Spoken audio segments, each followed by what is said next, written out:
So hello and welcome back to the new episode of the DNF1 F1 podcast, the show where we take all of the latest news, gossip and events in the world of Formula 1, and we like to relay that back to you for your listening or viewing pleasure, depending on which platform of course you choose to follow us on.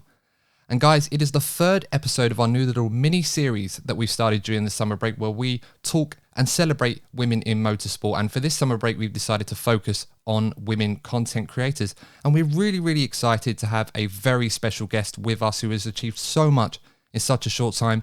But before I introduce her, it's the return of my co-host, Mr. Courtney Pine, joining us for the first time in the Women in Motorsport series. Courtney, first of all, where have you been and how are you? I'm doing well. Had a little bit of a break, a well-needed one, but I actually feel privileged to be a part of this because it's a really good idea, and I'd just like to thank Keira for coming on because it's a good idea, and I'm excited to hear about your experiences in motorsport. Yeah, absolutely, and of course, guys, if you haven't already checked out the first two episodes that we recorded with Manena, A Girl Talks F1. And Deanna from Relapped as well. So, of course, make sure to check those out if you haven't already. But without further ado, let's introduce our guest, and it's Keira Megan. Keira, first of all, thanks for coming on the DNF1 F1 podcast. How are you doing this evening? Absolutely. Thank you so much for having me. Pleasure to be here. I'm doing great, actually. How are you? Yeah, absolutely good. Thank you so much. And, of course, you know, for those of you who don't know Keira, of course, Keira has been on the YouTube space for a little while now. Of course, she has her own channel and she's very much a big part of the F series. So, of course, if you haven't checked out the F series, it's a really great channel with Keira, of course, and some of her co-hosts, Steph, Dorney, and Charlotte as well. So definitely recommend checking that out. And Keira, I suppose it's a good place to start with the F series, if I may. How did that all begin? Because I think it's quite interesting that I've never really seen a quartet or a group of women like yourselves that have set up a channel or a podcast, etc., to talk about motorsport in general. It's quite rare. So how did that all begin for you? So it began just over a year ago. It was kind of the spike of Formula 1 content creators, and we all got put into a group chat. So it was, men and women, everybody was put into this group chat. But the first girls that came in, there was originally 5 of us. So we made our own little girl chat, away from the boys. We had a little girl chat and we just clicked so instantly, like it was just an instant connection.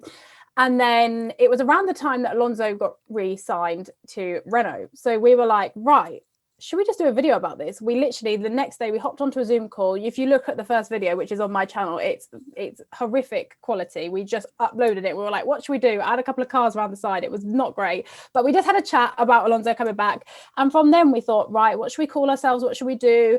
And then we invited Steph onto the channel because she came a little bit later, and we were like, we're all friends with Steph. She's the only person that's not in this group.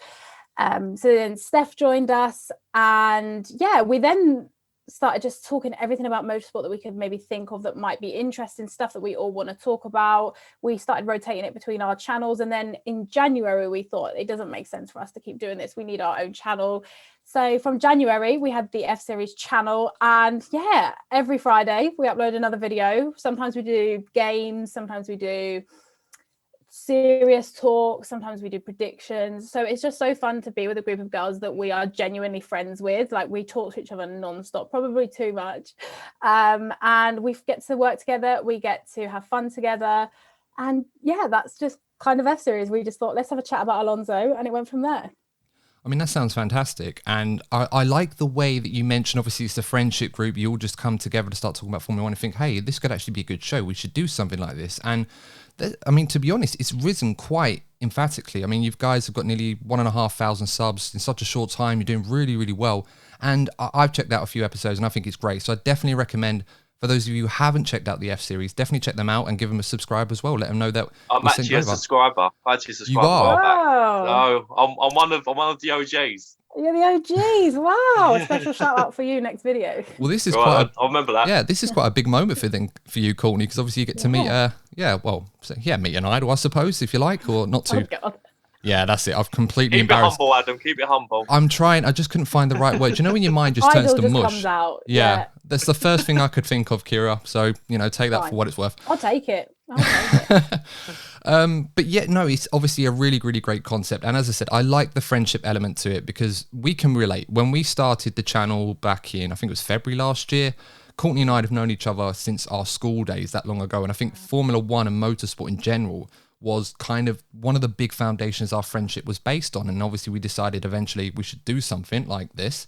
We did. And you're talking about your first episode. We had little cars and that in the background. And obviously you were cringing about how it looked. You should have seen ours. I mean, it was literally just a still image of a leaflet that I had made that I planned to hand out to loads of people at events relating to cars.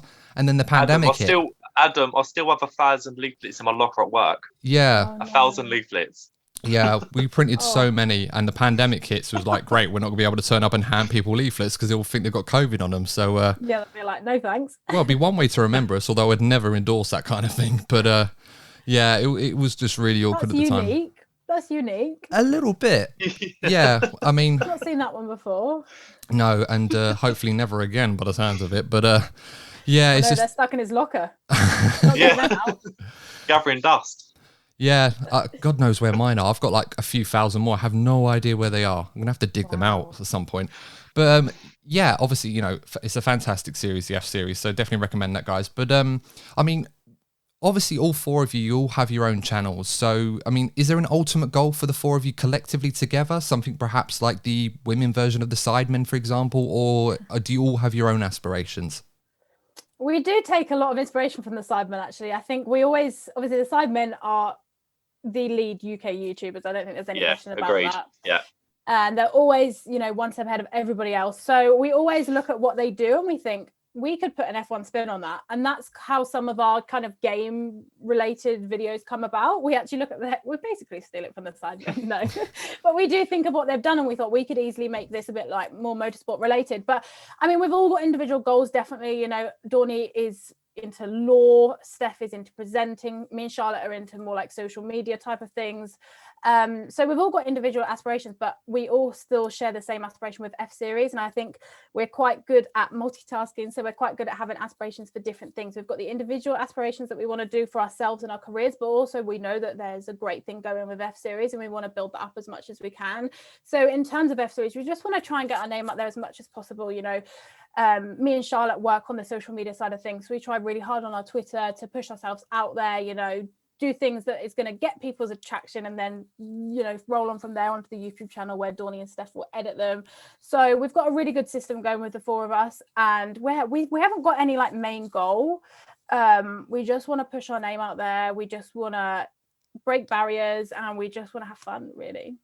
Well, I think that's the most important thing, breaking barriers and having fun, because I've mentioned this to my two other guests in the previous episode. There's always been that stigma that motorsport and Formula One, of course, has been a bit of a gentleman's club or a boys' club where there's not been too much involvement from women other than a media capacity. And the best thing about stuff like the F Series and, you know, your channel and some of the other channels that we're seeing now, the huge influx of women content creators is now that stigma doesn't really exist, and that there needs to be more opportunities available to encourage women that have an interest in motorsport to, you know, realize the sky's the limit. Go for it. You know, if you want to be a driver, be a driver. You want to be a presenter, you know, and that's kind of the best thing, you know, not just for obviously this generation, but for the ones coming through. So, you know, I'm definitely always going to encourage and endorse that, because I've always found from experience that when you see women pundits or women drivers, there's always the assumption that they have to work twice as hard, because if they make a mistake, then there's always more risk attached to that. Do you feel that that's probably accurate? Yeah, I think so. I think obviously I can't speak from a perspective. Well, I guess I can sometimes. Take, for example, a pundit like Rachel Brooks. I'm sure if she made a mistake the same as Simon Lazenby, I think that wouldn't be an issue. But I think if you look at a social media aspect, say if Rachel or Natalie were to be making mistakes that, say, Crofter used to do a lot in the commentary box, I'm sure that they would get 10 times as much stick, because they go, oh, why is there a female in that? I remember Claire Cottingham, the lovely Claire, she'd done the W Series commentary in the first year, and she'd done that alongside David Coulthard, and she got so much stick for no reason doing that. And it's just because, you know, they're picking up on the female. You know, David Coulthard, he didn't get any stick in that commentary box. It was just Claire.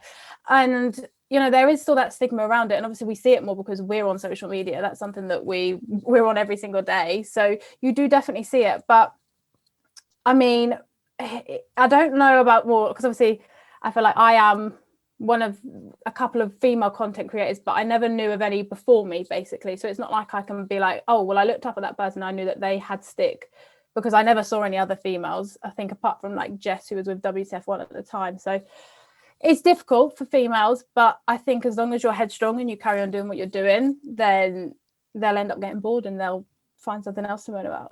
Yeah, no, you're absolutely right. And, you know, I was going to mention Jess because she was one of the first ones that I'd come across as well. And it's great that there's so many more now coming through. And you're absolutely right. I do feel that in other sports as well, you know, Rachel does a great job with Sky. Obviously, you mentioned you mentioned Simon Lazenby is a good example, or David Coulthard, for example. If they do make those mistakes, that sometimes they just wash over. And the amount of mistakes Crofty makes, I mean, in a way, there's that lovable part about Crofty that Murray Walker also had as well, that, you know, they can make mistakes, but sometimes they're remembered more for them in a positive manner. Whereas if it was a woman presenter or a woman commentator, you're pretty sure those are easily triggered idiots will come out with their pitchforks and torches saying that you're crap, you know, get off the TV, because they just don't want to see a woman on coverage, which is mad. Courtney, we have a lot of experiences like this as football fans as well. Keira, I'm sure as you're a Norwich City fan, if I remember you saying once on your Q&A blogs. I've done my research, so correct me if I'm wrong. Try me. I am. I'm not massively into football, but I'm going to try and get into it a little bit more this year. And obviously, Norwich is where I live, so I feel obliged a little bit. I know they're not the best, but yeah, I mean, I'm going to try and enjoy football this year. I enjoy it alone, but yeah, Norwich fan, I guess. Yeah, you probably enjoy it this season more than I certainly will, but you know, that's less of that said, the better. Okay, we won't. It's too depressing being an Arsenal fan, honestly, these days. But Courtney, European football isn't for everyone. Yeah, we're taking a year off. But Courtney, obviously, on the subject of, obviously, we were talking about women representatives in football. I think Alex Scott, great example. Yes, absolutely. Did a great job with football, great job in the Olympics. And, you know, she was part of a number of women. I think there was, I can't remember what game it was. I think, but we had all the panelists were women, including the presenter. And I remember seeing so many negative comments, nothing to do with what they knew or what they were talking about, just the thought, loads of people saying, oh, I want to throw in my Sky subscription or whatever because it's all full of women, it's getting crazy. Like, I mean, is that just, I mean, Keira, for you, how does that sound when you come across comments like that? It's just so, I just don't understand it, because I would never sit at my TV when there's Karun Chandok, Simon Lazenby, David Croft, Johnny Herbert, and be like, oh my God, look at all these men. Like, I don't even think I really see gender like that. Like, I don't think I'm looking at them thinking, you're a man, you're a woman, you're a man, you're a woman. But for some reason, when the roles are reversed, the men are always looking out for like how many females there are and other men. And it's weird to me because I just don't see that. I'm not looking for that. I'm there for the entertainment. I'm not looking for how many women are there, how many men are there. So for me, it's just really, it's weird. And I remember, I think it was Alex Scott that got some stick on Twitter because the way she pronounces her words. That's right. Yeah. She said swimming rather than swimming. And someone made a massive deal about it. And she was like, no, I'm proud. This is how I speak. This is, you know, how I've been brought up, and this is, you know, where I come from. This is how I speak. And it's just like, I look at that and I think, who is even sitting there picking up on that and then thinking, I'll tweet that at her? Like, it's just crazy. And you don't really see it to the men. Like, and I don't think you should see it for anybody, but it's just like, why is it always the women? Why are you always picking on them, you know? I mean, not to pry too much, but I mean, do you get that in some form in terms of feedback on your content? Do you get any idiots coming in and saying stuff like that, or harassing you, for lack of a better way of putting it? I've always said that I've been quite lucky with stuff that I haven't got too many, say, hate comments. And I know a lot of other female creators or groups do get probably more than myself and F Series, but I definitely feel like my YouTube space is very positive. I would say the worst one is TikTok, because I think TikTok can just reach most people that you don't know. So if you get a TikTok that might go somewhere or reach people you don't know, you will get some horrible comments. And if you're a female on that platform that make a TikTok about Lando Norris or George Russell, like, you're going to get so many comments which are like, oh, you don't watch it for this, you only watch it for the drivers, whatever. So I would probably say TikTok and Twitter, I do get some comments here and there, but overall I feel day to day, I feel quite lucky that I don't have too many people like coming at me, attacking me, because I genuinely don't think I really put a foot wrong, in the sense that I don't say anything that might cause someone to say something, if that makes sense. Like, I feel like I don't really share. I think I will share an opinion on a YouTube video, but in terms of Twitter, I've just learned not to really voice my opinion or create a debate, because it's not worth it. I don't want to debate with F1 Twitter, quite literally. So I just go on there to have some fun, and I think then you don't gain any attraction from the negative people, if that makes sense. Yeah, no, that's absolutely fine. I mean, obviously, you know, Courtney and I, we don't really get too much negative feedback. We do get a few people that say, "Oh, you're a bit biased about certain characters." Yeah, it's when we mention Lewis Hamilton. So if we do a video about Lewis Hamilton, you're always bound to upset somebody. So usually if we bring up anything to do with, because we did a video before, like asking, why does Lewis divide opinion? And it just seemed that anything that we said, it always seems that we upset somebody. So there are some topics it seems like you can't touch without upsetting people. I get that. And I think when I sit and plan videos, I actually look back at my channel and I thought, there must be a reason here why I have not done a video about Lewis, and I actually avoid Lewis, which is something I never wanted to say I wanted to do, because he was the guy that got me into the sport. He's the person that I support, I'm open to saying that, but he's never somebody that I tweet about. He's not really somebody I do a YouTube video about, which in hindsight might be good, because it might get you some more views because people want to click on it. But in terms of, that's just not really how I roll, and I get worried to post a video about him because I'm scared of the negative comments that I might get. So I just tend to avoid him, which is a shame, because I don't want him to, have a negative spin in my brain. But sometimes I think it's just not worth it. No, absolutely. And I think someone who divides opinion as much as Lewis Hamilton does, for right or wrong reasons, it's so hard to plan and make content when you feel like that's a buzzword that you kind of have to avoid any negative feedback. I mean, speaking of comments, do you often read the comments or the feedback on your videos? Because I can imagine sometimes, not necessarily directed at you, but there might be some negative back and forth between people that are having a bit of a war of their own in the comment section. Oh, we get that a lot. We do. Once they start, they don't stop, do they? When I first upload a video, I will make sure I probably check the comments in the next 24 hours, because I want to make sure that I'm not just ignoring anybody. Because if you go on my channel and you see that I've not answered any comments for the last 4 videos, no one's going to want to comment anymore. They're going to want my feedback from their feedback, and I get a lot of good comments at the start. But then from then, I don't actually have notifications on my phone, so I won't get a notification for your comment off unless I manually check it. So probably after about 24 hours, I won't see your comment. And then once I upload another video, that will then overlap the other one. So if someone's commenting on a video 4 months ago, I won't see it. So there's probably loads of them I haven't seen. So people might be arguing. Sometimes people argue under my tweets a little bit, and I'm like, can you just take this somewhere else, because you're clogging my mentions? This is under my tweet. Because I'm not interested. I'm really just someone that's not really too interested in the debating. It's really not something that interests me. I'm just here to have fun and watch Formula One and make friends and people to enjoy my content. So people do argue. They do like to have an argue, but I tend to just tell them to get on with it and go somewhere else. Yeah, I think I can relate to that to some degree. I mean, I used to have my notifications turned on for, comments on the YouTube videos. It's obviously, we don't have as many subs as you do, but, sometimes when you get a certain amount of comments on a video, it's like, oh, God, you check your phone to say, oh, someone's messaged me, whatever, and it's just someone else having a dig at a comment or something or whatever. And it's like, I think, Courtney, we had on one video, we had a back and forth. It was 100 comments, and it was literally two guys arguing about the Max versus Lewis incident at Silverstone. And I kid you not, half of those comments was one guy just saying, have you seen the thumbnail? Have you seen the thumbnail? Have you seen the thumbnail? Just because the guy kept saying, Lewis didn't go into Max on purpose, or Max turned in on him. And the guy just said, have you seen the thumbnail? And obviously the thumbnail we had was... Didn't your brother weigh in? I swear your brother weighed into it. Yeah, I told him not to, because my brother just winds people up. He does it for a laugh. He's like, there's no malintent involved at all, Keira, but it's just like, I just want to have a laugh and wind them up. And that's what he did. He was bored for a couple of hours, so that's how he spent his afternoon that day. But yeah, it's mad. He's a very interesting person, my brother. He's got his own show where he talks about Liverpool. So, of course, for those of you interested, 1892 Reds podcast, great Liverpool podcast. And no, he hasn't paid me to endorse him on this. But anyway, check that out if you're interested.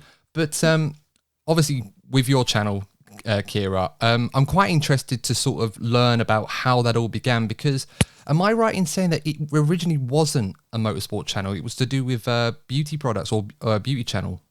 Yeah, it was. So as soon as I left school, I was just turning 16 and I knew I wanted to do YouTube, and I was like, right, let's start my channel. So I kind of just done, I guess, kind of generic YouTube. I done some makeup videos, I done some vlogs, I done just kind of things like that. I done like some Love Island videos, just like a generic kind of YouTube lifestyle type thing. And I've probably done that for maybe a year. I wasn't too consistent, and I think it got to summer 2019 and it got to the point where I was hating YouTube. Like, it was such a chore for me. I hated filming, I hated editing, I had no motivation for it. And at that time I was like, I'm just going to need to take a break for it. I don't even know if I even done any videos throughout like the winter of 2019, and I kind of knew from probably like October, November onwards, I was like, I'm going to switch this to motorsport. I knew nobody. The only group I knew was WTF1. I knew that there was other people around afterwards. Like, I knew that Josh Revel was around, but I didn't know him of the time. Like, I'm not too clued up with YouTubers like I really should be. So anyway, I just knew WTF1 and I was like, do you know what, I want to do that. So I swapped myself around over the New Year period, and then I came back in February 2020 to do a predictions video for F1. I thought, let's just start it with that, start my predictions. And then I just loved it from there. And I built myself up, I kept going. And then probably like April time was when things picked up a little bit. I think it picked up quite quickly, like in terms of people recognized, and I got a following, quicker. Obviously it's not the quickest, but I feel like I've done quite well to solidify myself within the community.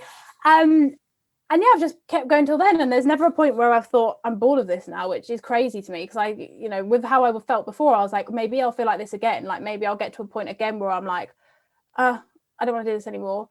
But because motorsport has just turned into my life, it's so easy and it just flows to me. So yeah, then it's just been weekly uploads since then. And obviously you are a big motorsport fan. Of course, obviously now that you've moved over to having your channel purely about motorsport, I mean, from what I remember you saying before, you obviously a big fan of F1, you love the feeder series, F2, F3, Formula E, of course, and so many other series. I mean, I said this to Deanna, and I'll probably say the same to you. The best way I can sum up your content is that it's a woman talking about anything that you can race and has an engine with it. Is that accurate? Yeah, I think so. I think I'm not somebody that's very picky with the series I watch. I remember we had a question in a Q&A that we done for F series, and it was like, if you could kick out one series, which one would you pick? And I remember Charlotte picked Formula E. I think Steph picked IndyCar. And I was like, honestly, I don't know. There's not a series that I dislike, as long as this car's racing, I love it, and I got to the point where I was watching too many series. So there's a couple that I've kind of dipped a little bit, obviously, because I'm picking up more work now in the last year. It's been more difficult to kind of keep up with them. But, I've watched everything. MotoGP, DTM, all the feeder series. I keep going, every year I feel like I'm going lower and lower with the feeder series. Like, I'm going to watch karting before you know it. But I love it. I wouldn't trade it for the world. And I'm so proud to have got so many other people into like Formula 2 and Formula 3. Like, over the last year, I feel like I should have been paid from them because I'm pushing their series way too much because it's just great racing. And I want to make sure that everybody else can experience that as well. So yeah, anything with an engine, whether it's electric or not, I love it. Well, you heard it here. You heard it here first, folks. Sorry, missed my words there. If you see a young blonde woman standing at your local karting track, it's Keira Megan trying to scout out the next generation of talent. So you've got to get in there first. We've got a second we said about F2 and F3. Though I think if you're into Formula One, you're really missing out if you don't watch, because you're right. Some of the racing is brilliant, and I think if you're a Formula One fan, you should really get into the junior series as well, because it's a big part. And it also, obviously, a lot of the drivers that we have today have come through. I think like George Russell, Lando Norris in particular. I remember the season they were in F2, and it was a great season. And I actually sort of knew Lando even before then. So it's nice to see them come through and then become like the big stars that they are today. Oh, absolutely. It's so good. And I think it gets you more involved, because I think if you're just a Formula One fan and then every year you're getting rookies come up, but you don't know about them, you don't know anything about them. And I feel like you'd just be more connected, even if you're not watching the F3 step of it. As long as you're kind of with the F2 step of it, you'll get the general gist of these drivers are coming up, these drivers might not be, these drivers are kind of staying around. So I always urge people to watch Formula 2, and everyone loves it so far. I've not had a negative feedback from my suggestions. No, absolutely. And of course, I'm curious to ask, because obviously you're very much embedded and involved in, in enjoying the feeder series and obviously seeing the next generation of drivers coming up. Is there any driver in particular that you could pick out from F2 or F3, or maybe even lower than that, that does excite you as a potential mega talent? Perhaps the next Max Verstappen or Lewis Hamilton, if you like. Oh, see, it's so difficult because you could pick out I can pick out someone from their talent, but then it's like whether you get into a driver academy, then when you're in one, are they going to be able to bring you up? I've always backed Gabriel Mini, who is a very talented driver. He is coming up the ranks. There's people like, I mean, I really back Oscar Piastri. I think he's a really good talent, but obviously then it's like, well, can I see Alpine really helping him step up as I could? So it's really difficult. I feel like as much as you can find a great talent, it's like, can they actually have the backing to bring themselves up? But yeah, I'd probably say at the moment, Oscar Piastri, and then there's Gabriel Mini, who's in Freca. So yeah. Yeah, I was going to say that's really impressive, because I didn't realize your feeder interest had gone that far low. I mean, obviously he's just started out in open wheel racing, so yeah, definitely have to keep an eye on Gabriel Mini, because I've heard the name, I've seen him a few times, and he definitely does look a promising talent. Yeah. I'm pretty excited to see what happens. As you mentioned, Oscar Piastri. I'm quite interested in Teo Pourchaire as well. I think he's going to be mega if he goes in Formula One. And who knows, he might end up in there next season. Maybe if Fred Vasseur takes a risk on him with the Sauber program, of course, that's certainly worth to keep an eye on. But on the subject, obviously we talked about him briefly earlier, and I am interested in this because I've sort of heard the story from your channel, but I feel like you would tell it a lot better than I would. Okay. And I think you'll know where I'm going with this. You've actually met Lewis Hamilton, haven't you? Yes, I have. So explain that one. Please do, because I feel like for benefit of our audience, and of course those that haven't heard this story, it is quite a funny story, the way that you tell it. The first time, of course, that you've met him, I'm pretty sure the second one probably follows on from that quite nicely. But yeah, please do. Yeah. Oh, okay. Let me try and shorten it then. So to summarize it, I guess, so there's an Instagram or Twitter page called Team LH, and I was following it a couple of years ago. This must have been like 3 years ago. I can't remember what year it was that I met him. I want to say 2018, 2019, 2018. 2018 I met him. So this was 2018, and Team LH were like, send us some videos about how much you like Lewis, just a kind of a general clip. And obviously I had my vlogging camera then, because I was doing YouTube then, so obviously I guess I kind of had better quality than other people, and obviously I'd done it landscape, and I simply just sent in the video. I can't even remember what the video was, and I was like, Lewis is this, blah blah blah. It was a short clip, and didn't hear anything back. I just thought, they're just going to put it into like a little montage and just put it out. So I thought, brilliant, nice thing to do. And then I went to Silverstone, and on the Saturday I got an email. Bearing in mind I was going on holiday, I think like the Tuesday or something, so I really didn't have much of a turnaround time. And I had an email from Team LH, and they were like, we loved your video so much, it was really great put together, I loved the quality, the editing. They were like, Lewis has got some tickets that he's given to us to give out to his audience or followers for his Tommy Hilfiger launch, which was the Monday or the Tuesday, I can't remember which one it was, the day before I was going on holiday.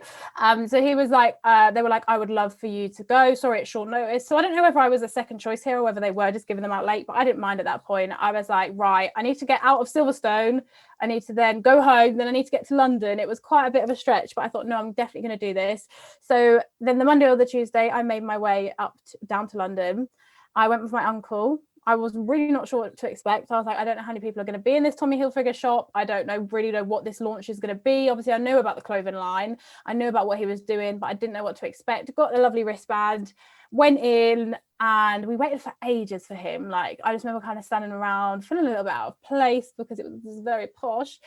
And then we all waited at the stage. We had a couple of other VIP guests which were there on the panel with him. I actually filmed it, which was quite interesting, because when I look back, I'm like, I can't remember me being like that, but I was there. Then Lewis came out. He was probably only out there for about 20 seconds, and he done like an interview type thing. I did annoy him. I'm very sure I annoyed him, because this was at the time he was trying to hide his song with Christina Aguilera, but I decided to shout it at him. Oh no. Yeah. You didn't. I did. Well, he said after racing, I want to go into music, and I was like, you just had a song come out. So I was like, Pipe, XNDA, that's you. At the time, he was like really trying to hide it. Like, he only came out with this like a couple of months ago, and he was like, what was that? And I said it again, but it was so funny. And he was like, and then tried to carry on. And Nick Grimshaw was next to him and he was like, oh, I know what you're saying, like to me. And Lewis was like, not having it. So I probably annoyed him there. So apologies for that one. But he probably only stood on the stage for like 20 minutes, had a little chat. And then people started queuing up because they knew where he was going to leave. And I was at the back of this queue and I was like, I'm going to have to try and get a picture with him. I would love a picture with him. And I was like at the end of this queue and he's about to get pulled away from security. And I was like, Lewis, quick, sorry, can I just have a picture? So he quickly stopped for my picture and then legged off. And I didn't see him again that day. So we finished up this event, went home. So that was the main event of how I met Lewis Hamilton, really. I mean, I did meet him again the next year, but that was I kind of threw my hat at him at Silverstone and I was like, can you sign this, please? And he done that. So yeah, that's kind of my story. I was very lucky to get invited to this Tommy Hilfiger event and I got a picture of Lewis, which I've actually got framed up on my wall up there. And that's the weird story. I guess it's not a Grand Prix like people normally expect them to be, but it was a lovely little time that we had and he's a great guy. I mean, to be fair, that's probably a better story than most people have when they meet Lewis at a Grand Prix. I met him at the paddock. He was just passing by. Like, you actually, made the guy probably feel awkward, for lack of a better way of putting it. Yeah. I'm kind of imagining a scenario in the future. If you become, let's say, an F1 presenter or work in F1, you're on the grid, doing the Martin Brundle grid walk. And, Lewis Hamilton is still there in his 50s because vegan diets do wonders for you. And, you literally bump into him, interview, and then he looks at you, probably gives you a weird look and like, where do I know you? And then you just go, ex-NDA, pipe. He's like, You've given me nightmares for 4 years. I would never wear Tommy Hilfiger again because of you. No. Honestly, he gives a look, which I didn't know whether it was he gives this look of like, I know you, but like you're weird. And it's a really weird look. But I have realized he does do it to everyone. So it isn't just me. But when he first done it to me, I was like, I panicked. And I was like, oh my God, does he recognize me? But he does do it to a lot of people. I found especially Rachel Brooks, he does it to in the paddock. So it wasn't just me. Well, maybe they all have their own backstory as to why that happens. And Lewis collectively remembers every single person doing something similar to you or something like that. Or, Yeah, and he makes that face. No, absolutely. But no, that is such a funny story. But yeah, I mean, it could be worse. You could be joining as part of Max Verstappen's entourage just to get your own back on him. Well, yeah, it could be, but I've stuck with him. Start triggering people in the comments. It's going to be a nightmare trying to read through all that. Yeah, don't do that, Adam. I mean, I've never tried to. I've got orange on. Oh, I'm the Orange Army. I might have to use a chroma key and use a different effect to change the colour of that to green or something. Actually, that's a bad idea. I'm not going to do that. But yeah, obviously, of course, been very much involved in obviously with the F Series. I think you and Steph, I think you mentioned as well, you went to a Formula E race. I think it was the London E-Prix. I think you remember right. I mean, what was that like? That must have been pretty fun. Wow, it was incredible. I mean, Formula E haven't been to London for a good couple of years now, and we were all invited, and it was amazing because it was a closed event, and obviously it was an inside and outdoor event as well. And we didn't know until like 4 days before we had to go down, left 3 days. We'd been put in for the media accreditation, but we just didn't get a reply for ages. And we're like, oh, I guess we're not going. Because obviously they made a decision really last minute for having fans there as well. So we didn't know whether we were just going to try and get a ticket, maybe just sit in a grandstand. But obviously we wanted to do some work there. We really wanted to get involved with the media side. And we got our media passes through. So yeah, that was just incredible. I mean, it's really good with Formula E. I mean, they always say Formula E is such a family, like the paddock. Everybody is friendly with everybody. There's nothing like, I guess, how the Formula One paddock probably is. And it really was how it was. I mean, I knew some people anyway. I know Jack Nichols, I know Darren. So I know a lot of the team that kind of work with it. And yeah, it was so great to be there. It was just good to experience and kind of not have fans in a way, so I could kind of gauge where I was a little bit more. I could sit in a grandstand as well, which wasn't really that busy. But yeah, it was so good to work there. I got great content. I was pushing out Twitter content, I was pushing out TikTok content, but at the same time I was kind of just enjoying myself, look at myself around the paddock, obviously speaking to everybody as well, introducing myself. It was great. I love Formula E so much. I know it's a very touch and go subject for a lot of people, and a lot of people don't like it, but I really, really love it. And to see them in person and to hear them, I mean, they don't sound bad, can I just say? For everybody saying they sound probably worse on TV than they do in person. Like, they really weren't that bad. It was great. It was magical. I just loved it. That's all I can say. I really loved it.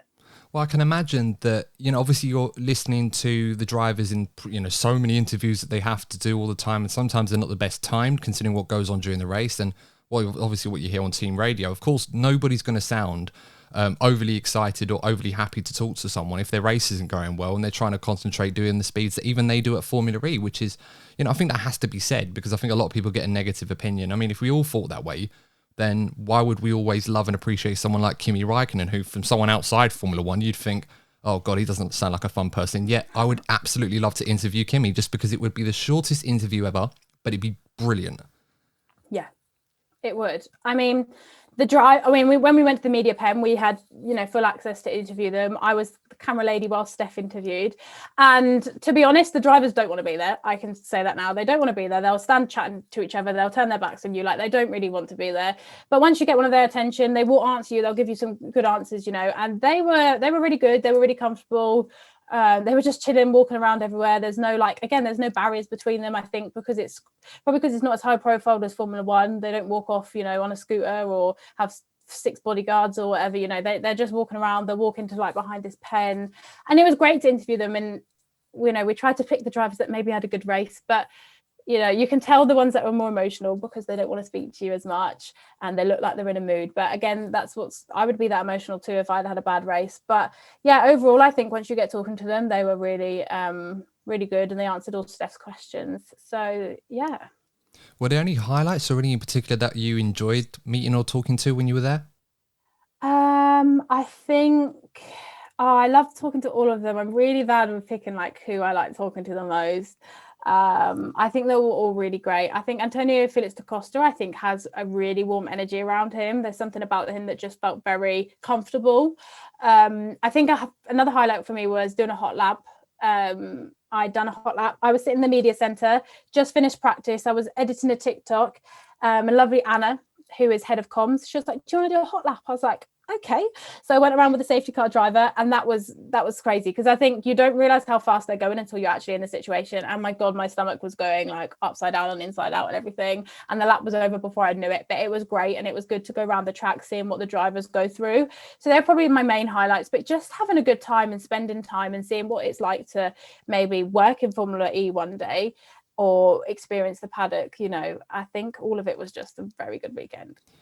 No, it sounds fantastic, and I'm tempted to ask because I'm curious on this, because I watched the race. I was terrible. Like, obviously I wanted to get tickets for the event, but I think I had something come up and then plans got cancelled, and by the time I wanted to sort myself out, I couldn't go, so I had to watch it on TV. But what did you make of the Lucas di Grassi pit incident? Did you think that was fair to give him a drive-through penalty, or were you like me and thought that was absolute genius? They should give him the win for that. So this is what I'm annoyed about, because I was in front of his garage and I missed it. How I missed it? I must have been talking. We were there was like 6 of us.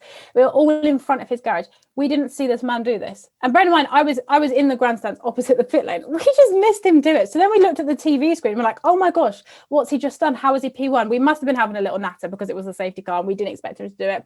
Honestly, I don't know the rule book inside out, so I can't tell you whether, if I was to look at it, obviously I'd be able to say, you've kind of played with that a little bit, or you haven't. I think it was great. We had a great laugh when he done it. I thought it was hilarious, you know, that he done it. But I think soon after we kind of realised that's probably outside of the rules, isn't it? But again, I don't know what the rule book exactly says. If it's not clear, then I think maybe he should have had it. But judging by the steward's decision, I think probably it wasn't like what he should have done. But we had some great memes from it. I don't know if you saw Alan McNish was running down the pit lane. I did, yeah. Funny, very funny. We had a great laugh. So honestly, it was a bit of entertainment, really. Lucas always loves to provide us a bit of entertainment.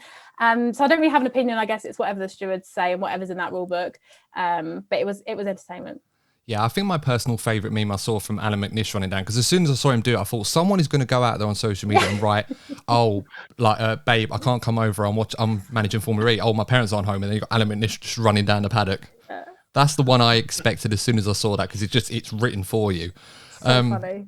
But yeah, I mean, that's the best part, I think, of social media. I think with F1 and other motorsports, it's just there's so much more meme content now. I mean, do you feel, obviously, as involved as social media as you are, obviously for your own channel and F-Series as well, that there is definitely a niche there for channels or content creators that if you are good at handling the social media element, whether it's memes or informative or just general chat, that leveling engagement can really help your channel grow?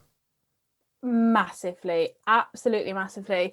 I can't describe to you how much social media is important to the job role. And I think without sounding big-headed, I think it's something that's probably propelled me a little bit over other people, because I think a lot of people will focus just solely on their YouTube content, whereas I want to make sure that every part of my social media aspect, whether it's TikTok, whether it's Twitter, that they all align and they've all got a lot of content.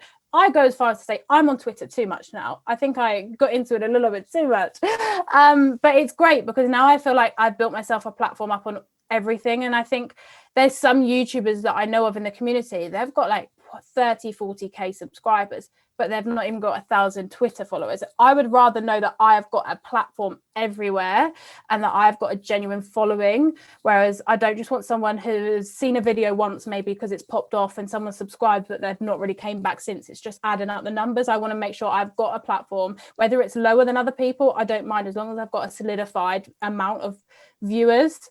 That's the main thing for me. So yeah, social media is massive. I think the meme culture in Formula One is nothing like any other sport. And I see people tweet that like, would you see this in any other sport? It's like, you really, really wouldn't. Like, reaction memes are my favorite. I've got a whole folder of them on my phone. I use them at any possibility. They're so good. You can just make the funniest things. So we actually got an F-Series video coming up. Probably shouldn't say it, which is something to do with reaction memes. We're going to play a little game with them because they're top notch, and I think we can make the funniest video out of it. So we're going to try and take what we would normally do on Twitter, put it into a video, and then hopefully people like that. Well, if you don't mind, we'll probably wait until around Christmas after the season's over to do a version of that ourselves, if you don't mind us sort of plagiarizing off of a successful brand. There you go, Courtney. On the Instagram page, Courtney, because you manage that, you'll have to put it out to people, and I'll do the Twitter one just to send us the best F1 memes you can come up with, and hopefully we'll just have to react to the best of them. I'll tell you what, I know some of the people that follow, and particularly, again, your brother will be sending me, he'll be spamming me with stuff, because Luke was a bit obsessed with, this is how you know we're old, Keira, right? We're talking Canada 2011. We're still talking about... We're still talking about some of the things that happened then, so that's how you know we're old. We go that far back. I mean, for context, Keira, I'm gonna take a shot in the dark. Do you know what part my brother would have sent me in terms of the meme content for Canada 2011 in that race? Oh, I don't know, because there was loads of it. It was a mess. Yeah, I don't know. I wouldn't even know. Well, there's two. There was one that people will remember, and it's a short video, and I'll forward it to you on Twitter after we've done. Yeah. There's one of the marshals. I think it was like I can't remember what the crash was. I think there was a safety car coming out, and one of the marshals was trying to recover debris after turn 2, and he'd tripped over and fallen over on the circuit, and then Nick Heifeld's coming in the BMW and he's trying to dive out of his way and he falls over again. So it's that one. Oh, I know what you mean, yeah. And then there's the second one, because obviously in Canada they obviously have a lot of the celebrities that go out there like they do in the US, and I think Rihanna was at this particular race, and she was walking through the paddock when during another safety car period, and there was a cameraman walking backwards to film her, because obviously everyone wants to see Rihanna, and he's fallen over whilst he's recording. Those are the two my brother sends me on a regular basis. 10 years on. 10 years on, still get it. It's iconic though, isn't it? I mean, people talk about it even on Twitter nowadays. You know, it gets brought up every now and then, especially when it's like the anniversary. You know, it does its loops. It's not even about the recovery of Jenson Button or passing Vettel on the last lap to win the race from the back of the field. No, it's purely the meme content more than anything else. I said, do you even know what happened to Lewis Hamilton in the race? Don't care. It's not as funny. It wasn't the man falling over, so. No, absolutely. Although he did get put in a wall, so you know. The lesson. But that must have been a strange day in the McLaren paddock on that day. But I was trying to think the next thing that was on my list that I wanted to mention on Formula E. Actually, I think we'll go back to that briefly before we go into the Formula One stuff. What did you make of the final race of the season? Because I was watching it, and I'm not the biggest Formula E fan. I go in and out of it, but I do keep an eye on what's going on in the series. And obviously, we had the big battle that was being set up with Mitch Evans, Edu Mortara, and of course, Nick De Vries. And then, literally at the start of the race, the two of them go, obviously, Mortara drives into the back of Mitch Evans off the start. And, I mean, that must have been absolutely crazy. What was that like for you? Because I know you were quite emotional on social media about it. I can't even describe it. We have never seen a car just not start in Formula E. Like, it's just not what you see. If you go to Formula 2, you're going to see it pretty much every race. You know, they had the clutch issue a couple of years ago. It's still kind of lingering around. But Formula E, you just don't see it. The cars will just go.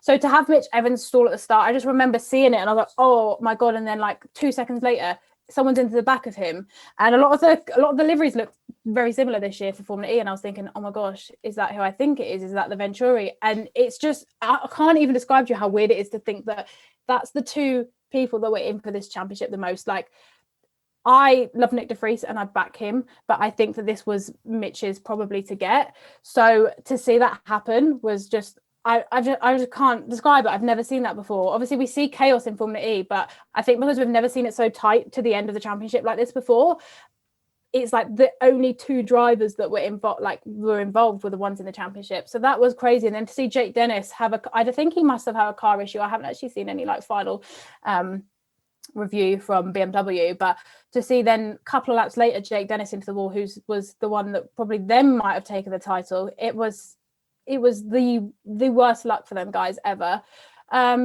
I would have liked to have obviously not seen that. You don't want to see anybody crash out, but then obviously it was kind of smooth sailing from Nick then, and it was good to kind of just watch Nick get up there. I'm a big Nick de Vries fan. I've backed him when people wouldn't, so it was nice to see him hold on. Even then he was sending moves he really shouldn't have done. I was like, you need to just slow down, we don't need to do this today. But it was crazy, but it was the most Formula E finish to anything ever. Like it was kind of as expected in a way. It's Formula E, it's crazy. Yeah, I mean, if you wanted to try and sell Formula E to someone that had never seen a race before, and I remember back when they did the first race, I think when Nick Heidfeld and I think it was Alain Prost's son, they had a big collision in that first race, and I thought that it's just chaos. It's like bumper cars on steroids or something. But literally, that is probably a fair assessment. It is just complete chaos. And you know, obviously they get VIPs to drive these cars if you're lucky enough to obviously get in one. They always say if you break it, you buy it. And then you think, well, that's pretty strange considering that, you know, obviously it's a sport that's meant to be about renewable resources and all of the other stuff that goes with it, with the event, and the barriers obviously take them from circuit to circuit. But then you see the drivers literally throwing all caution to the wind and just trying to not take each other out, but just constantly driving into each other and put each other in the wall. I mean, that's pretty mental as a fan to see, but I'm not gonna lie, I absolutely love it. I don't know about you.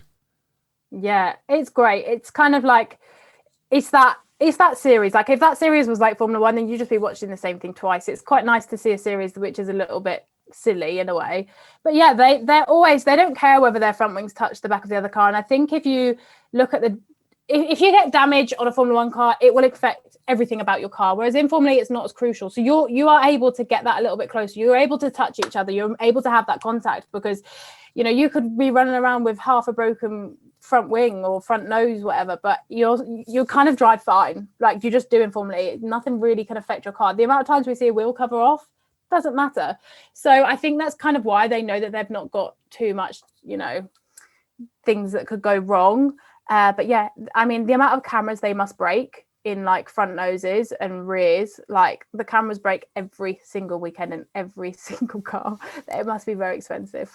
Yeah, I can imagine so. I definitely don't want to be the accountant working there, although if they are looking for one, I'm available. So, but of course, you know, we talked about Nick de Vries, and you know, the topic of Formula One inevitably was always going to come up when he was, officially recognised as the first official Formula E world champion. Obviously, strange that it's been there for so many seasons and now it's finally recognised as a world championship, and then at the same time, Mercedes turn up and win.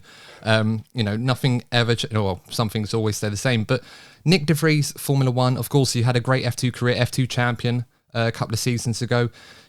Obviously, there have been links to the Williams team, of course, with the technical partnership they have with Mercedes. It seems inevitable that could be a route for Nick de Vries. Do you think he could end up in Formula One next season in the Williams team? I'd love to think so. I think there's been some rumours that, well, I'm not really sure about them. There's been some rumours that Mercedes may leave Formula E at the end of this year. However, Stoffel then kind of contradicted that to say see you next year. So I'm hoping that they aren't going anywhere. But Toto has been very vocal to say that he wants Van Dorn and de Vries within Formula One. So I think that if anyone can do it, Toto Wolff can do it. You know, we saw how he placed Esteban Ocon. He has got the power to put someone wherever he wants to, like George Russell into that Williams. Obviously, he was very much deserving of that, but I think Toto's just got that power over the paddock. So I think if anyone can do it, definitely Toto. I think Nick is in for a very good shot of this. I think this title solidifies it. I think he was very unlucky after the F2 season. I think a lot of people really bashed that 2019 season for being one with there's no competitive people in there. It was kind of a lack year. But honestly, at the end of the day, I don't think it was. I think you're just because the rookies that came up weren't as strong as other years. I think that's why people think it's a slower year, whatever. So yeah, he was unfortunate to be dropped from McLaren the year he won the F2 championship. And then obviously he took his route to Formula E, which I think was a really big thing, because I think a lot of people had never seen somebody on such a high in a junior series then take the route of Formula E. Most people saw it as the dumping ground. So for him to do that, I think pushed up Formula E a lot. But now he's got this championship. He's either going to stay in Formula E again, or he will hopefully probably push himself over to Formula One. I don't mind either way. But now for this first came out, I was like, not sure about this, but like, back it. But now I'm thinking, no, I think this is a great option for them. Like, I don't know. Yeah, no, I absolutely agree. I think it shouldn't be one. It shouldn't really, turn our noses up at something like that. I think Nick De Vries is, when he won the F2 championship, he was competing up against some really good drivers, some of which are in Formula One today, likes of Mazepin, Latifi, Schumacher, of course. So it shouldn't be looked down on as a year where there weren't much talent in there at all. I think that's quite an unfair assessment that some people have had on Nick De Vries. And he's obviously been successful in every series that he's been in. Yeah. So there's no reason in my mind why he can't make it in Formula One. And I feel like perhaps that is the inevitable next step for him. Courtney, obviously, we talked about Nick De Vries in our transfer story video the other week. Now that he's won the Formula E World Championship, do you think that that is also perhaps the next step for him to get into Formula One with Williams? No, I agree. I think it'd be really good if he does get into Formula One, because I think it would give Formula E more credibility, and the caliber of drivers going into Formula E would obviously become better, because if they don't make it into Formula One through F2, obviously in the way that Nick De Vries, wasn't able to do it, if they were to realise that, if we go into Formula E and we do well there, we can get into F1, that will make the quality of the racing better, and it will help Formula E going forward. I think going forward, Formula E can develop into being a more exciting sport for the general audience. I think having better drivers will help that. I think if you have high profile drivers, I think we saw Felipe Massa have a go at it, didn't we? And I think that would have given the sport some more attention. But I think if Nick Vries does go from Formula E into Formula One, it will help Formula E massively.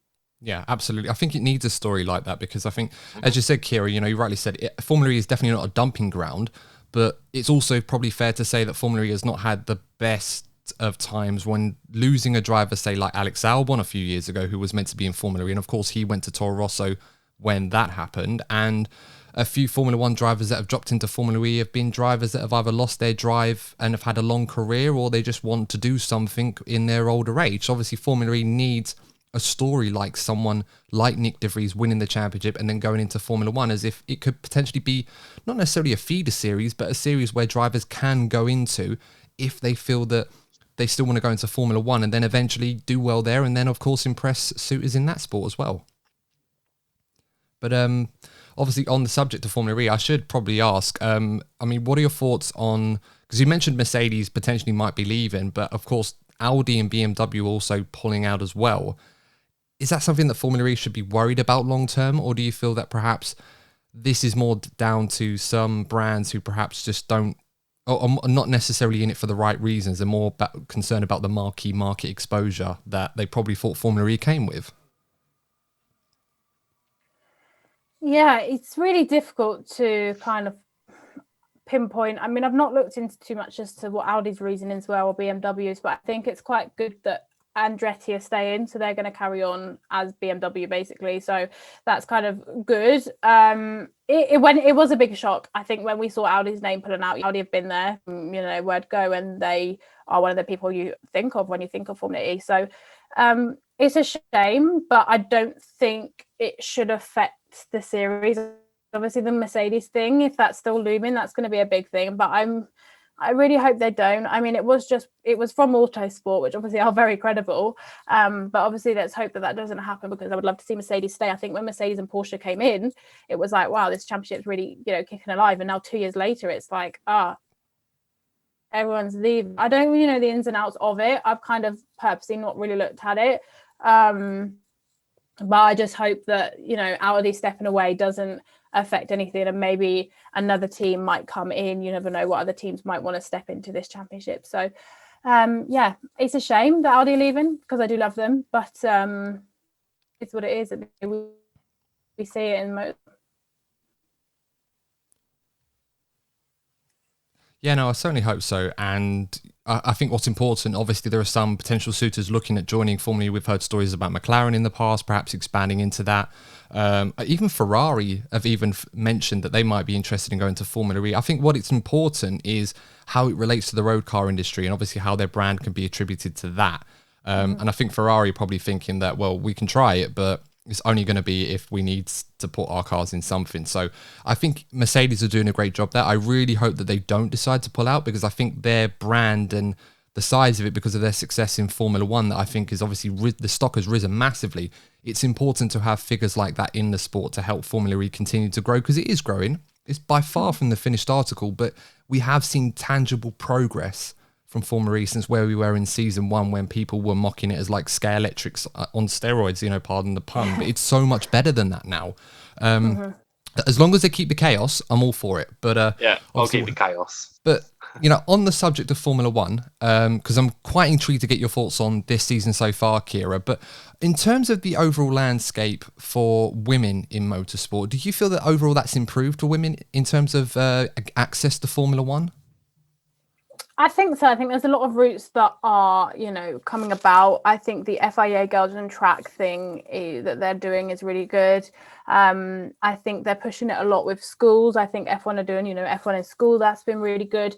I think as well, social media opening up, and I think lockdown as well kind of made people stop and think and have a little bit more. I think I remember Jenny Gow done a lot of webinars where she had a lot of female presenters on, or social media. So I think that was good. I think just another area that needs to be pushed a little bit more, which is difficult because there's not many that you can see on your TV screen, are like the engineer roles, the strategist roles, all that type of thing. Because I think you don't see too many people. I can think of a couple like Ruth Buscombe. I can think of Hannah at Red Bull. So there's only a few that I can really pick up on that are really like on the pit wall, because obviously you can see the people that are in PR, comms, presenting. That's the main place where you see a female. So it'd be nice if we could push that a little bit more within like engineering or something like that. But I think it's pushing in the right direction. But I think we're being pushed. Females are pushing females. I think there needs to be more change from the top, but there needs to be more change from the men at the top to really push into it, for it to really take full effect. Because us females can shout and shout and shout, and we can back each other very well. There's only so far it's going to go. So I think once we get a little bit more support, I think from people higher up, like some men higher up, I think it will go really far. But yeah, I think there's definitely more female representation than there was, a couple of years ago, and I see it more on my TV screen. So hopefully that helps some younger people, some younger girls looking up, wanting to get into it. Yeah, no, I absolutely agree with that, because of course we've seen a lot of change for the better in other areas as well. Of course, with the the improvements in diversity for people with different sexual orientations, or Black Lives Matter and everything else that comes with that. And of course, it's important to remember that we are still needing to continue to push for women to have an increased involvement in sport as well. Because like you said, there are so many engineering roles, for example, that and that have really gone unnoticed, other than a few selective members in the paddock that have obviously been very much celebrated for the right reasons. And of course there are so many that obviously go under the radar that obviously we should be trying to push and celebrate, just to encourage the next generation of women that obviously may feel that certain doors like that are closed to them, or they have no idea of how to get into that sort of thing, that they can be inspired by those characters and obviously be able to take similar steps, or perhaps go their own way in that field. So I definitely encourage that and endorse that. Hopefully when F1 sorts of reviews their diversity process, that they can, make sure that they're not, whilst they're doing a lot of good things in other areas, that they're not forgetting about women as well, because that hasn't gone away. That's still a thing. I mean, we were talking earlier in this episode about how F1 in the past was often seen as the gentleman's club back in the old Max Mosley, Bernie Ecclestone days. You'd never think to see a woman in a paddock unless she was holding a big sign with a driver's number, wearing nothing than a one-piece. So it's grown so much from those days, but obviously there's so much work, I imagine, that needs to continue to happen in order to get to a situation where everybody is happy with the level of equality in the sport. Because in the end, that's all we want, isn't it? Yeah, that's all we want. I think we just want females to be recognised for what they do. And I just feel like we just need a little bit more support. I think that's what it is. But I think it's getting there. I mean, it depends on who you speak to. I think you've got a lot of people that pick up on certain things that probably I wouldn't. I think some people are very much a feminist. I think I'm probably turned more into a feminist since I've been in motorsport, because I think I understand misogyny. You know, I've experienced it myself, even with top brands and top companies you wouldn't expect misogyny from. You will get casual misogynistic behaviors within them that they don't realize they're doing. And I think probably from that's made me realize a little bit more, this is probably happening to so many women that, you know, maybe even be in that paddock. But yeah, I think there just needs to be a little bit more push from the top. And then, you know, a little bit more drive and a little bit more going into it. Like, I think the thing that Ferrari and the FIA done, where they were trying to get a first female into the FDA, was great. And obviously they got Maya, I can't say Maya's last name, Maya Wang. I always get told I say it wrong, which was great. So I think seeing something like that, which was put on such a big scale and everybody knew about it, I think more like that needs to be done. And I think more push needs to be done that these things are happening. And then hopefully the female representation will grow. Yeah, absolutely agree. And I'm glad you mentioned Maya, because I'm not going to lie, I'm a huge Ferrari fan, and that one caught me by surprise. I had no idea that they were doing something like that. And you know what? I thought, it's crazy that no one's thought of doing this before. So no, good for them to do it. And hopefully the others decide to incorporate similar programs. There's definitely a scope to introduce more opportunities for women drivers who may feel that opportunities are not available to them. I mean, I'll give you an example from my background. When I was growing up, and I first got into karting when I was about 7 or 8 years old, as most people do when they try to get into racing. I think of all the times I'd competed in racing, up to now I was about 16, I must have raced against over 1,000 guys. I only ever remember racing against one woman. Wow. And it's crazy because when she first turned up, I think it was an event in Essex, and she competed in this championship with us, and the rest of the guys were, you know, some of us were like 13, 14 years of age. It was a bit surprising. We weren't sure what to do. And some people were saying things like, oh, okay, we might want to be careful of her because she might be a bit dangerous or she might not know what she's doing. But I tell you what, she was bloody quick. She was quicker than the majority of the guys that were there, and she came to race. And you know, the weirdest part is I don't know if she felt uncomfortable, because obviously I was very young, so that you can only talk to someone so much about these things because you're young, you're naive, you don't really know much about it, especially if you're a boy in that regard. You can't put yourself in a woman's shoes at all. If she felt nervous or worried about being in that environment, but she was completely ruthless. And I'll tell you what, it very much impressed me more than most of the guys I competed with. And I'm not just saying that for the sake of it. Like, I do think that there are so many women that want to get into racing, or they enjoy racing and they feel put off by the idea of turning up to a paddock where they may end up being the only girl there. The reality is they could be the best one, and you could see them in the W Series or Formula One day. I mean, for you, do you feel that perhaps from the ground up at grassroots level, they need to look at more ways to introduce or encourage young women to not think that motorsport is just for boys? Absolutely. I think that just picking up on W Series, I think what they've got there is great, because they are funding women that couldn't otherwise. And I would love to see, and this is not putting pressure on W Series, I think if anything it should put pressure on maybe people that have more money, like somebody within Formula One and in Formula One Vesta. Maybe somebody like that should do a similar thing to W Series, but take it even lower, because great, we've got this, you know, pool of W Series drivers, but are there any more females coming up? Do they have the funding to get past the karting stage? Because you can't just jump into it's basically a Formula Regional car. You can't just jump into that on the Formula One scale, you know, on their calendar. You can't just do that. So I like to hope that there's more focus on some females a little bit lower down. Obviously, I don't know what the karting scene is like. I'm sure that there's probably not too many females in there, unfortunately, but I'd like to see some sort of initiative get taken down a step even lower. Like W Series, I could rave about it all day long. I think it's great what they're doing. I want to see something lower as well, you know? Yeah, no, absolutely. And I think in addition to that, I think what's the next step? Because a lot of people can talk about and praise someone like Jamie Chadwick, for example, who's part of the Williams Driver Academy, and that's great. And we think, okay, well, where's the transition from W Series, which she's already won herself in her own right, to Formula One? Because you naturally would assume Formula 3, then Formula 2, then Formula 1. But for me, I just feel that bridge is not so clear as it may seem on paper. Yeah, I think one of the things that probably didn't make it too clear was the fact that Jamie done another year in W Series. I think a lot of people after the first series anticipated she would move over to F3, but I think she thought she needed another year. Obviously, she has got Alice Powell right on her, who has done GP3 before. So Alice has been in that single seater experience with all the men before. So it'll be really interesting to see what happens with. I mean, I've said that I think it's either going to be Jamie or Alice to get this championship. So I think they're both on very different paths, and it'll be interesting to see what Alice does. I think Jamie's got more backing than Alice, definitely, and obviously that's financially and that's also, you know, with other people around her. But I would like to see whether, I think it doesn't matter how old you are. I think Alice would probably still rather step up to F3 maybe, because I think basically it's difficult to understand, because I think a lot of people think, oh, it's W Series, it's not really in like the list of feeder, but it's on a level with Formula Regional, so the cars are there, so you would think that the step up afterwards would be to F3. So whoever wins this championship, I really want to see them go there, just so it solidifies the point of this is the you know, the way up. Because if I see someone that wins this and then they can't take themselves up any further, or maybe they just have to drop themselves down to a championship that you wouldn't expect them to go to after W Series, it would really take the series. But they get a good budget from that. I think from that they'll get some good sponsors afterwards, and I hope that they can then fund a series and fund a whole season in F3. But the price is going up so much every year.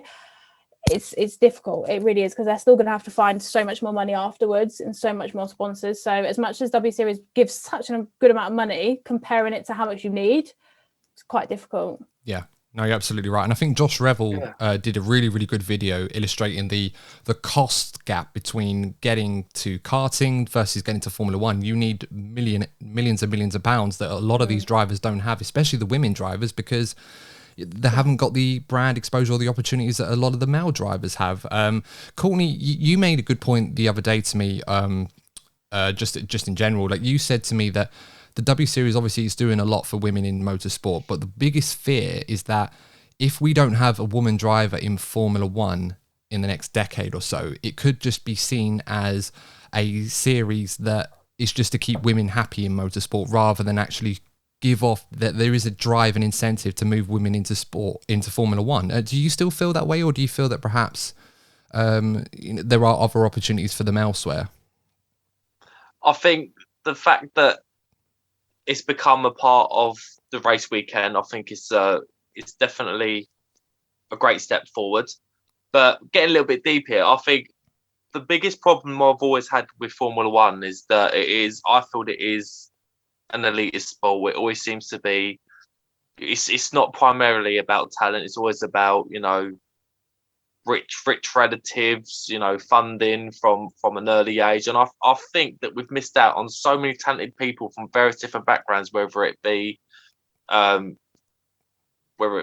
obviously wealth, gender, race. And I think that we've had some great races. I wouldn't take away anything that we've experienced in Formula One, but I think we've missed out on so much talent because there's such a small pool of drivers that can come in. I think first of all, Formula One, I think there needs to be more teams in it. I think there's too many, you know, good young drivers that are missing out, and then that problem sort of seeps further down. So then the opportunity for women to go into the feeder series, they don't get as many opportunities in that either. So I just think Formula One, they really do need to have a look at themselves, really, and look at how inclusive they are, because, you know, Lewis has done a lot with, you know, getting people involved, you know, from working class backgrounds, for example. But whether it be class, race, or gender, I just think, too many good people are missing out based on their backgrounds, to be honest. Yeah, and Esteban Ocon's a great example for that. Obviously, you know, coming from the sacrifices his parents made and everything that came with that, and the difficulties he had in his career, to now being the latest winner in Formula One. So it definitely can happen. If you've got the talent and the drive and the work ethic, you can make it regardless of who you are or where you come from, etc. And there's so many great stories, I think, that are being missed out. Keira, obviously, I'm going to ask you the $1 million question on this one. I think you've probably had it asked you a few times before, but do you think we may see another woman driver in Formula One in the next decade? Because I think since Leila Lombardi in the late 70s, we haven't really had one. So do you think that's possible?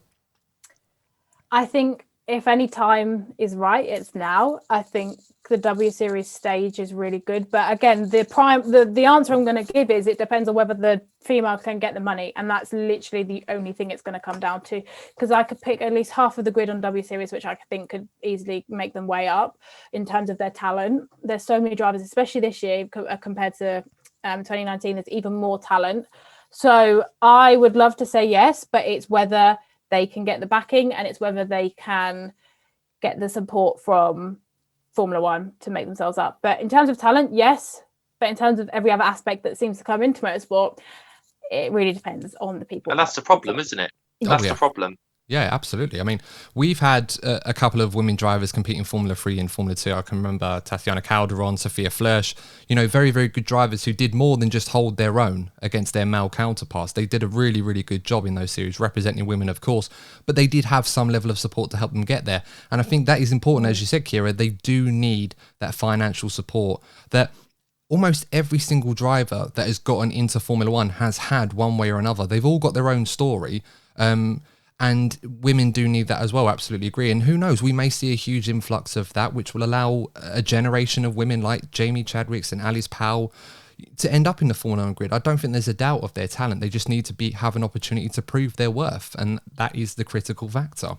And I think that there are a lot of females that aren't actually just in W Series that I could pick up on, like Abby Pulling, there's Amna Al-Khabaisi, Hamda Al-Khabaisi. So they're kind of names that are in lower formulas like F4 that are coming up from, obviously they're in the Amna and Hamna are in the UAE, Abby's in Britain, and Abby's done a couple of W Series races in which she's done so well. So I think as much as we look at W Series, these females could come up a different way. They might not go to W Series. We might get, an actual female that will step up in the way that the men have, which I also think would be really good. So there are some hanging around that are doing really well. Abby's doing amazing in the championship. So hopefully they make it.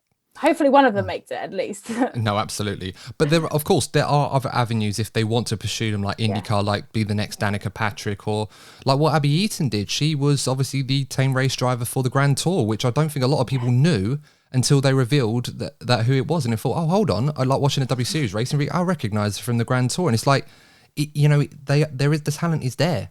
You just got to give them the opportunity to prove that. But moving on, of course, to the Formula 1 World Championship at the moment, Keira, obviously the big question that no one likes to dip their toes into, but what have you made of this season so far, and in particular the battle between Max and Lewis? Yeah, I think it's been really good. I think it's been what we've been missing for the last couple of years. I think Red Bull have been creeping up for the past 2 or 3 years, and I think we kind of knew they were going to get there. Whether they were going to get there before the regs, I don't think we thought. I think, Mercedes will have another year, and then the new regs might spice things up. But Red Bull really came to play this year, and fair play to them. I think it's been a great battle. I think, obviously, we had that moment at Silverstone, which kind of tainted it a little bit, and I think I'm safe to say that Red Bull kind of were quite immature afterwards, and it was a shame because it was an incident that probably we know shouldn't have happened, but I think the way that they've been dealing with it after that, Helmo and Christian's comments, I mean, they don't surprise me, but I don't agree. But yeah, I think overall, I think the championship's been really good, been really entertaining. We've had some random wacky races like Baku and Hungary, which we don't always get. Sometimes we'll get one of them. So I have had a couple of them this year. My memory isn't the greatest, to be honest with you. I'm not very good at remembering races, but as soon as I watch it again, I'm like, oh yeah, I remember that. So yeah, I think if I think of the season overall, I think it's been really good. And I think hopefully this battle goes, I don't know if I want it to the end. I don't know if my heart can take it all the way to the end, because I remember 2016 and that was very difficult. So I don't know if I want it to go right to the end, but maybe like 2016 didn't happen. No, it didn't. Well, yeah. They had a year off. Yeah, they did. Yeah, I think, Lewis Hamilton fans remember that a bit differently to most others. Well, my brother certainly, do you know what? He sends me on a regular basis the Rosberg bursting in flames meme. And oh my gosh, it's iconic. That could be in the meme battle we were talking about earlier. It's so good. Absolutely. I mean, it literally has unlimited potential, that Rosberg's meme. As soon as something is over or something is out, I'm waiting for it to make a comeback, because I don't think I've seen it since the pandemic. And I think is F1 2020 over. I think we actually used that as, didn't we use it as a thumbnail once, Courtney? We did. Well, you chose to. I didn't have a choice in the matter. Yeah, my creativity skills have improved a lot more since then. I think, Keira, you can relate as a creator, obviously, how you come into it fresh. You have no idea about editing or thumbnail making or anything, and you just learn so much on the job that you look at you look at your old content, you think, oh my God, did I actually make that? Yeah. So, consciously. But I think my favorite one was one like the Rosberg meme, but I put a face mask in front of him, as I think we were talking about COVID, obviously how it would affect the F1 season. Of course, that was back in March 2020, so obviously we were speculating about how it was going to be, but I'm still proud of that one, despite the fact that I've improved a lot. I'm still proud of that one. I mean, is there any particular of your older ones that you're proud of? What, my videos or? Either one, thumbnails or videos that you look back on compared to where you are now. Do you know what? I'll put my hands up and say I'm not the most creative, and I don't enjoy editing that much. I don't enjoy thumbnails too much. I know a lot of people love it. They love getting into it. I think a lot of the time, I think because the volume of content I need to get out is high, I don't have time to be like, let's sit on a thumbnail for 3 hours. So there's nothing I think recently, probably in the last couple of months, I think I've understood how to do my thumbnails a little bit better. I think I used to just do a standard thing, which just wasn't great. And I think I've now been looking at other people a little bit more and seeing how I can do it. But yeah, I looked back at so I've done a tier list last year and this year, which was like an F2 review video. So I put all the drivers in the tier list and we're like rating the season so far. And I looked back at my video from last year, how I edited it compared to this year. And my God, I was like, wow, you've actually stepped up ridiculously too much. I mean, I was screen recording this tier list and half the tier list wasn't even in the screen recording. I don't know what I'd done. And I just shoved it onto my video and it was awful. I don't know how anybody watched that last year, but to think it's only in like 1 year that I have now got a graphic. I use Premiere Pro more, which I still don't overly like, and yeah, I just feel like there's nothing in particular that I've done before. I think I remember probably this time last year, I think it was actually my Nick de Vries should be in Formula 1 video, which I think was about a year ago, where I started you should recycle that. I know. I'm posting it everywhere, don't you worry. That was the first video where I brought my own backdrop to then put a picture on. So every time I put a picture in a video, I will have my background on it. So I have like a grey and a lilac.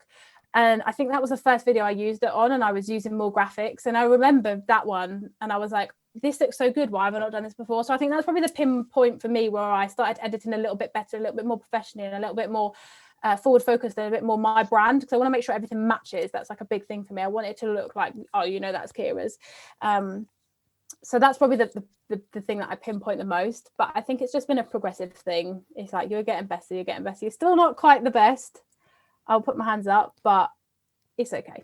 I don't hate it yet. No, I absolutely agree. I think it's funny because I learn half the stuff that I do when it comes to making thumbnails and stuff like this. I learn off of watching old videos from Matt Amiss. And he does some crazy stuff with graphics, like nuts. If it was possible for me to hire him for free just to make all my stuff, I'd be like, yeah, that'd be fantastic. It'd be the absolute dream.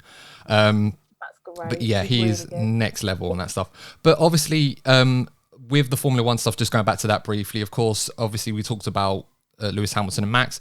Can I push you for a prediction on how you think the rest of the seasons go? Are you going to be team LH still, or do you think Max this season may get his own back in the second half and come out on top in Abu Dhabi or Jeddah, depending on where we finish?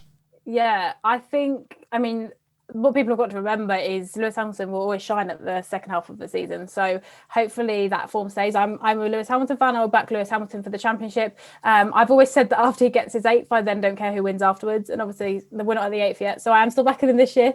I think it's difficult because I think Max has been very unlucky, and Max should really theoretically probably be leading the championship. I think Lewis has had bad luck, Max has had bad luck, but I think Max has had slightly more bad luck. So technically, I think he should be up, but he's not. And that's the way Formula One goes. You could look at 2016 and think, well, Nico didn't have any problems. So that's just the way that motorsport goes. And it's going to be interesting to see how it plays out. I think it's going to be tight. I don't know whether Mercedes are going to bring any more upgrades or not. That's the thing. That's the thing that I think I've spoken about before. I still want them to bring upgrades. I don't want them to give up this year because I want to see a battle, and I don't want it to be given to Red Bull because they're upgrading and then Mercedes aren't. Do you know what I mean? But I think that they're going to bring little things. They're definitely not going to bring as much as they normally do. So I'll back Lewis, but it's going to be tight. Yeah, absolutely.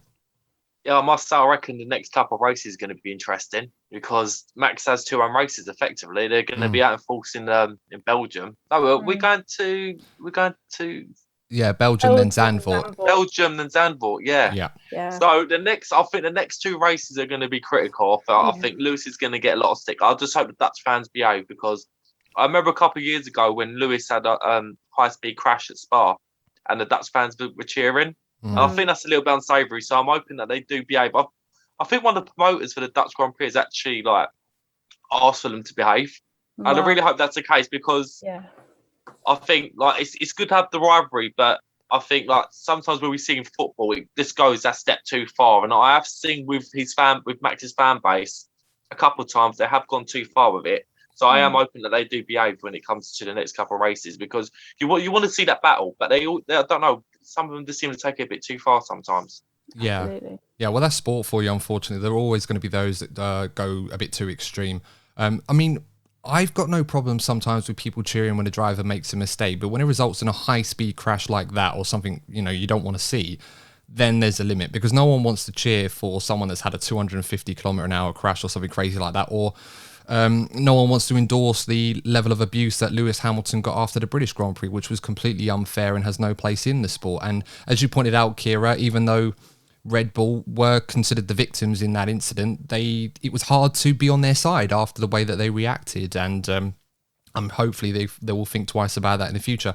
Obviously, I'm mindful of time because I don't want to keep you too much longer. But before we do go and wrap this up, Keira, I've asked a few people that have appeared on this show this kind of question because of the rivalry between Toto Wolff and Christian Horner has massively intensified into almost more than just a subplot in all of this. It's almost become the main event, really, and Hamilton versus Verstappen has become the subplot in it. But who would win in a charity boxing match between Christian Horner and Toto Wolff?